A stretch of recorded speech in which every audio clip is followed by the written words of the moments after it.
Hello, my loves, and welcome back to Along This Spiritual Journey. So, mastery is a skill set. It is not something that most people are born with.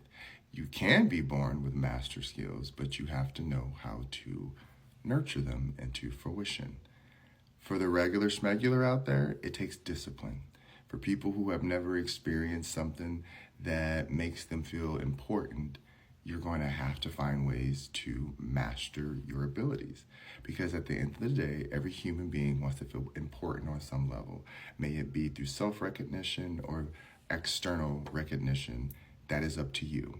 For myself, it's internal, so I need to and love to validate myself, which means I love to challenge everything that I do. Regardless of what it is, I will put my all into it in trial and error until I figure it out. And I think the most important part of mastering anything is trial and error. We've talked about this before. It's all about knowing that, okay, I can pick this, I can choose this, I can discard this. At the end of the day, how do I implement it so that it works for me in a different way, right? Mastery of anything is always going to take discipline of self. There's many times where I watch people get caught up in translation of who they think they are based on how much schooling they did and how much focus they put into this one thing. And yes, that is mastering something. But there's also a level of just becoming proficient in something. Proficiency is being able to do the task at the highest ability to get it done without question. You just do it the way it needs to be done, proficiently. Mastery is finding a way to get the same thing done and finding new ways to get it done that weren't thought of before because you've learned every avenue. You've exhausted every outlet. And when you understand this as a master or a blueprinter or a creator, you start to see that, this is about me. This is about how I put myself into this thing and understand it because there's a passion behind it. So I'll say that. Mastery has passion behind it. Proficiency has a task behind it. You want to get something done because you know you're going to get a reward. That's why you're proficient at doing a certain task. Mastery, it can be messy. It doesn't have to be perfect. It doesn't have to make sense. But as long as you understand the skill of what needs to get done in a way that most people have not thought about, you're going to literally take yourself to the next level. You're not going to understand how it happened because overnight you've put in so much work and you've done so much work that you don't realize that that's practice, right? Practice makes permanent. And so there is a level of proficiency that kickstarts your mastery journey, but it does not stop there. Proficiency just means I understand what it needs to look like on the outside. Mastery is saying I understand what it needs to be from the inside, from the jump, so that then when it manifests from the outside, from the inside out to anything, people are going to look at it like this is a masterpiece. How did they think of this? How did they come up with this? Because there will be so many nuances to what you've created and are presenting.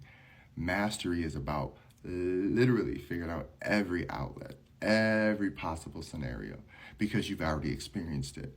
There will be more along that journey and path that will insert itself and say, okay, try this, smarty. And if you can figure it out, you master a new level. You get to that point of wisdom. A great example could be for me cooking. I have never thought about cooking as being a professional. I've only done it for myself. I've only cared to only cook for myself and family members or people who are around me. And everyone's like, you're a really good cook. And for a long time, I'm like, I guess, I think I'm good. Because I had nothing to compare it to. I wasn't trying to be proficient and compare it to another cook or chef or anyone else.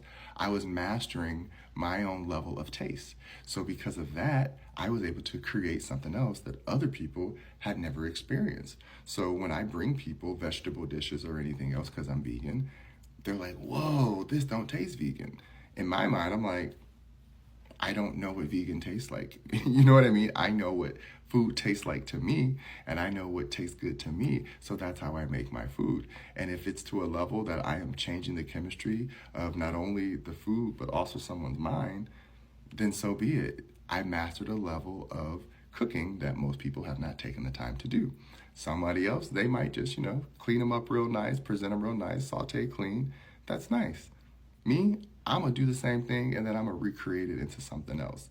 And you'll be like, where did this idea come from? And I'll be like, I have no idea. This is what the point of mastering something is. I think I said it before, but mastering something does not have to be clean. Mastering things takes time and it will get messy. Proficiency in something means you're trying to perfect the task and how you get it done. And as long as it looks the way it needs to look, then you've done your part. That is not so much mastery compared to someone who actually knows that, well, it takes a certain type of temperature, it takes a certain type of seasoning, it takes a certain type of technique to get the food the way I want it to, so that people cannot think about it, right? As an example, versus people can see, oh, these are just vegetables, and yeah, it's seasoned and cooked nicely, but it still just tastes like vegetables. See, I like to marinate my stuff. I like to marinate it so that all of it can soak up into it. And then when you bite into it, you're going to have a different experience than what you anticipated. Because most people are thinking about water-dense foods. When I put in seasoning, they're like, I don't taste the vegetable, because that's the point. I mastered how to change the chemistry of what works for me. That's all mastering anything is when it comes to sports, when it comes to humanities, anything that you can think of. When you learn how to master it to your taste and master it to what you like, then others who are on this level and this journey will come along and say, wow, I was trying that when I first got into this situation and I did not think to do that. I was so against doing it this way and I just ended up doing it the other way, whatever that might be, and then you're not happy with the results. This is why mastering something is important. For me, another example is spirituality. I had to learn how to master the level of spirituality that I'm at. For me, it's emotional intelligence. Other people, it might be something else.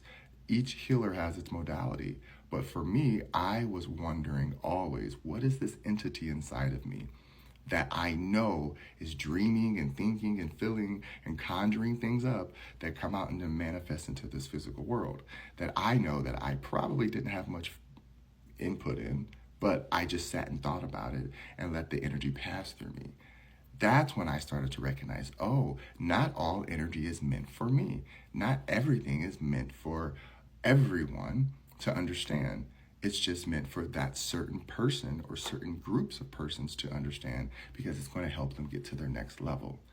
This is what TikTok is for. There's going to be many different people with the same information and the same framework of how they make their videos, right? There's always going to be a trend on how to do the next thing. That's your choice.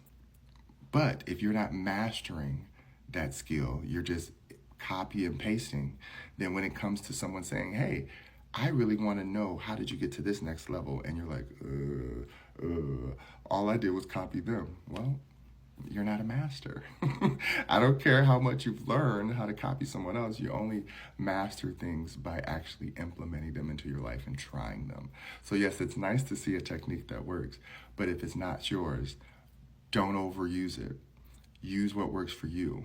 And then that's where you get to your mastery level, because then anything else that's associated with the foundation, you can bypass. It's just like a brushstroke. Once you learn how to use your wrist properly, you also learn how to paint. If you have a stiff wrist and you're only painting with your joints, well, guess what? You're only going to be able to maneuver so many things out of that.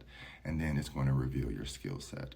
So pay attention to how you master things for yourself and not just copying others because it works, okay? Mastery is always a self-discovery journey. So go discover yourself, all right? Love you. Mwah.